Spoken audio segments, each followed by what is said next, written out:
The first example, 2.5, show that n to the d belongs to little o of a to the n. Here we have some conditions for d and a. So for d, here with greater or equal to 1. For a, strictly greater than 1. Actually, later we will see we can generalize that d condition to, we only need a d positive, okay? D greater than 0. That's okay. All right.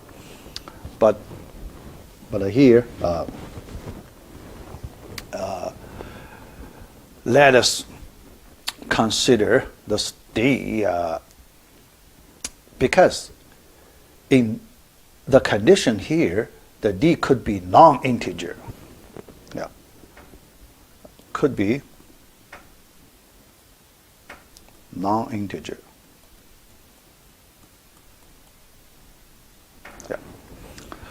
But for non-integer case, you can see, in order to prove this result for the non-integer case, directly, it's not that easy. So you will see it, because the restriction of the technique we are going to use. So for that reason, when we start, we want to consider the integer case. The integer case is much easier. So here we can make assumption. First, we only consider the integer case. Let's say positive integer. The integer, so greater or equal to 1, and integer case first. Right? Because remember that golden rule. When we have several cases to be considered, we always pick the easiest case to begin with. That's the golden rule of problem solving. All right. So let's do that. All right. Integer. The technique, L'Hopital's rule, right? The main technique we want to apply, that's the L'Hopital's rule. So we need to switch to the continuous version. First, we check the condition for the L'Hopital's rule. It's an infinity over infinity indeterminate form. Then we apply the L'Hopital's rule. We take derivative the first time. But after the first time, we notice that because the d could be a relatively large number, right? When in that case, this limit is still that infinity over infinity indeterminate form. Then it's another situation for the L'Hopital's rule, so we can apply it another time. So the second time, right? It's possible another infinity over infinity indeterminate form. So let's keep doing like this, and we have to stop somewhere, right? We cannot do things like this forever. So fortunately, because we have assumption d is an integer, so after we apply L'Hopital's rule, d times the exponent of x in the numerator becomes 0.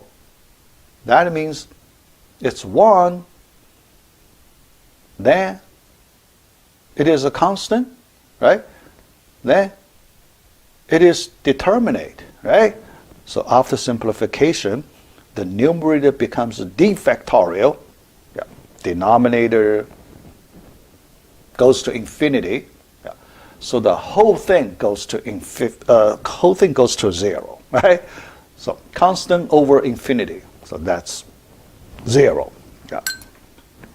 So we find the solution. So, yeah, we find the limit. Yeah, but that is for the continuous version, right? But continuous version, when we go back to the discrete version, straightforward, right? Yeah. So by the definition, yeah, by that definition, we can easily we get the result, right? Yeah. So here, let me write one more step. Yeah, one more step. N to the D over A to the N equals 0 by the definition of the limit. Okay? By the definition of the limit. Yeah. Yeah. Yeah. I explained how to apply that definition before. Yeah. Yeah. But you get the first case, right? You get the first case. Yeah. The D is an integer. You haven't solved the whole problem, so you need to consider the general case. The D is a non-integer case. All right. So next, we need to consider the non-integer case.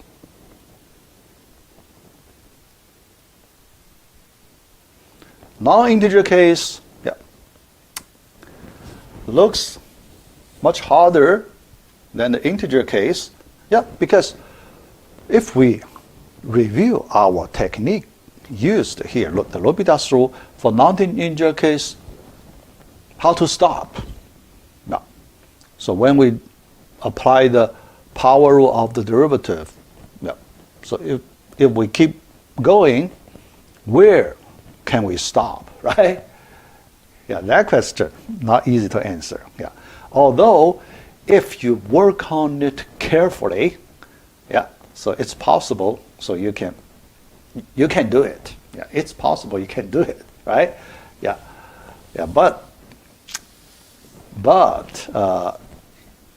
a little messy.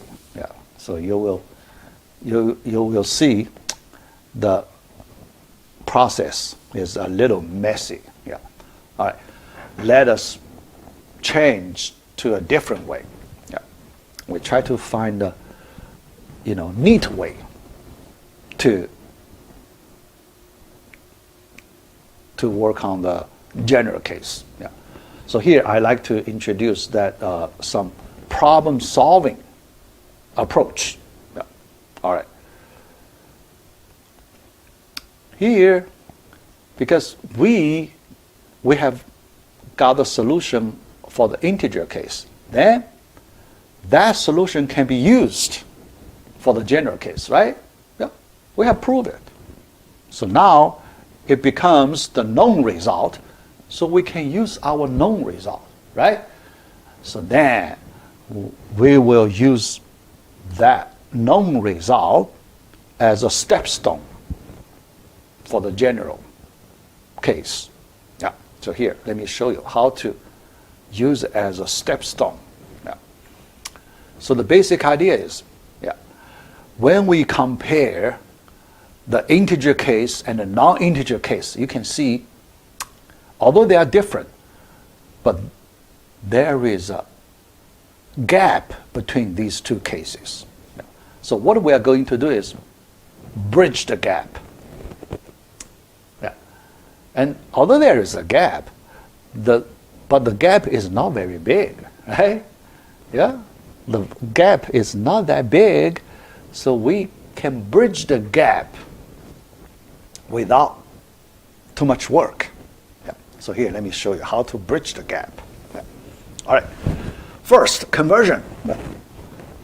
Because non-integer, when we have a non-integer, first question, how do we convert non-integer to integer? Right? Yeah. So that's the first question we need to answer. Yeah. To convert non-integer to integer, most commonly used methods, we apply some simple functions on the non-integer number to get integer. Yeah. And two commonly used method for the simple integer function. That's the floor function and the ceiling function. Yeah. Floor function, let's say d, and the ceiling function d. Right? Yeah. Yeah. In this way, we can quickly get a closest integer number to d, one from the upper bound side and one from the lower bound side. All right. Here we like to use the ceiling function. Yeah. Yeah. Because d is non-integer, so we have d less than the ceiling function of d. Okay. Now we use this ceiling function of d as the, remember, the stepstone. Yeah. Because for this ceiling function case, we have proved it. We have that result. Yeah. So we just use it directly. Yeah. Now let me write the transformation formula. Yeah. All right. Our goal, we want to calculate. Yeah. Here, let me use the X version. Yeah. Actually, here it's not necessary to use X version. We can use the N version. Yeah. Yeah. So because we will not apply the L'Hopital's rule. Yeah. Here, we do not use the L'Hopital's rule. Okay. So we can use the N version. All right. Then n to the d over a to the n, we can write it as the product of two fractions. The first one, n to the d over n to the ceiling function of d. How about that? Then the second fraction, n to the ceiling function of d over a to the n. How about that? Okay? Yeah. Then, now you can see, because each fraction we can find its limit easily, right? First, let's look at the second fraction. When n goes to infinity, we have proved the result for the integer case. So we apply the result here, it goes to 0. And the first one, we can see it's less than 1, right? Yeah. If you look at the limit, actually, because the exponent of the denominator is strictly larger than the exponent of the numerator, so actually you can get that when n goes to infinity, it also goes to 0. Yeah. So the two limits, yeah, both go to 0. So the product of these two limits also 0, right? So we prove for the non-integer case in this way. Yeah. Yeah. Feel about it. The bridge the gap way. Yeah. Yeah.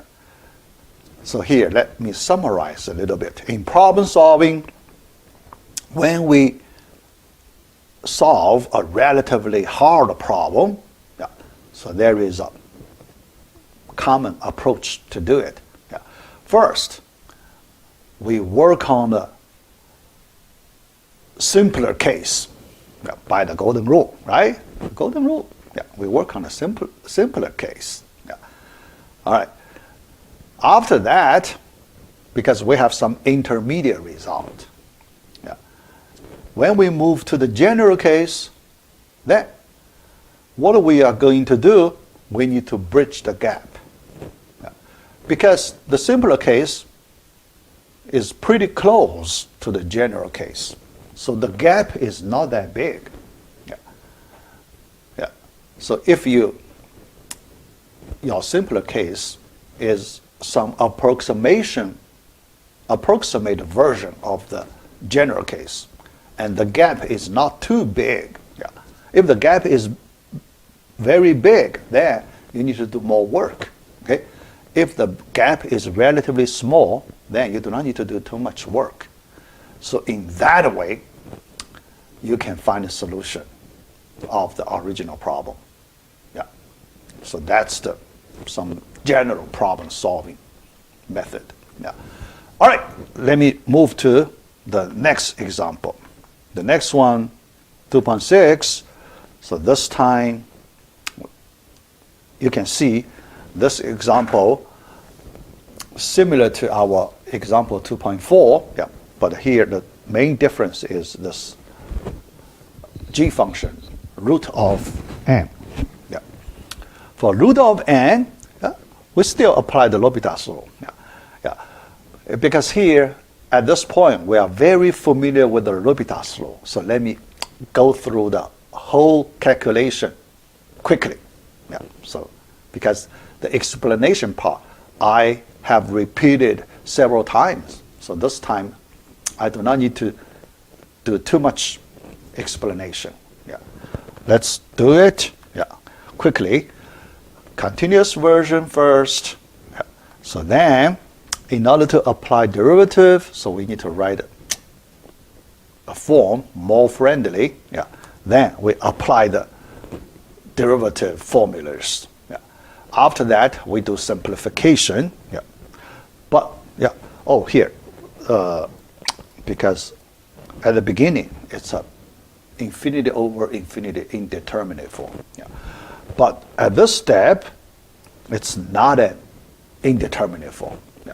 2 over infinity, then its limit is 0. Okay. After that, we can switch to the discrete variable, and then finally we get a conclusion, little o, conclusion. Yeah. So here I do not need to write the corresponding formula. Yeah. All right, to save some time. Yeah. Then finally, the last example about asymptotic notations for part D. Yeah. 2.7. Yeah. This time, now log function. Yeah. So we use a relatively simpler log function, natural log. Okay? Yeah. Because when we take derivative, it's very easy when we use the natural log. Yeah. But the power function here, it's a d, the constant d, and what is that d? Yeah. D greater than 0. All right, greater than 0. And not necessary to be integers. Yeah. Right? Yeah. But here, although d not integers, but unlike example 2.5, here we do not need to consider the integer case, separate integer case and a non-integer case. Yeah. Because we will apply L'Hopital's rule, but we can work on the general case directly. Yeah. All right, so let's do it. Yeah. Still the same way as before. Yeah. We know infinity over infinity, so we can apply L'Hopital's rule directly. Yeah. All right, the first time we apply the L'Hopital's rule, so we get this expression. Yeah. We need to do some simplification. Yeah. So after simplification, we get this 1 over d times x to the d, but it's not an indeterminate form, right? No. So 1 over the denominator goes to infinity. So that's 0. So we can get a 0. Right? Yeah. So for this example, actually, we can get a solution pretty easy. Yeah. Very fast. Then we go back to the discrete version, then make conclusion, that little o. Yeah. So I do not need to write, some obvious formulas. Yeah. Yeah. So we find a solution. Yeah. All right. After we complete these 3 examples, yeah. As I mentioned before, I'm going to assign you our first homework assignment sometime this weekend. Yeah. So then I want to talk about some related questions related to these 3 examples. Actually, the 3 examples, mainly the first one and the last, because the one in the middle, just some special case. Special case of the last one. So we do not need to, treat it separately. So mainly 2 examples. All right. So these 2 examples, I can use them to make some related questions in the homework assignment number 1. All right. The first one is, because in the first one, D will only require D a positive number, right? So the result is true. So for D positive, A will only require A greater than 1. So then we have n to the D belongs to little of A to the n. So this result. Then think about, now I may ask you to compare 2 functions. So which one grows faster? So the first function, n to the D, when I choose n to the D, can I make that D a large number? Here, for example, 1 million. 1 million. The second one, so here you can see when n is very large, n to the 1 millionth power. Very extremely large, right? So we use this large function to compare with the second function. It's a exponential function. Exponential function, we only require A greater than 1, right? The base number greater than 1. That's all we need. How about when I choose the base number greater than 1? I just choose 1.000001. A tiny bit greater than 1. Okay? Because it satisfies the condition, A greater than 1. Then this base number raised to nth power. Okay? So then I ask you to compare these 2 functions. Which one grows faster when n is very, very large? Think about that. Okay? All right. The second case, so our second result from example 2.7.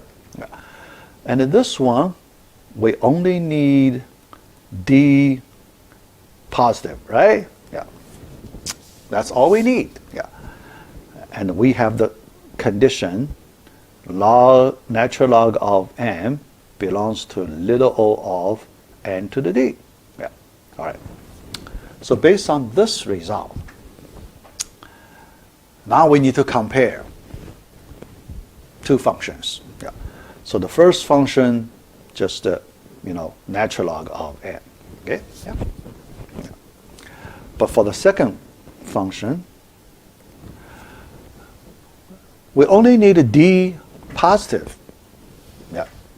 That's all we need. But when I choose a positive D, can I choose D as 0.0000001? 1 millionth. Okay? 1 millionth power. N to the 1 millionth power. That number. Think about it. Okay? Which one grows faster when n is very, very large? All right, think about these 2 questions. All right, so let me stop right here.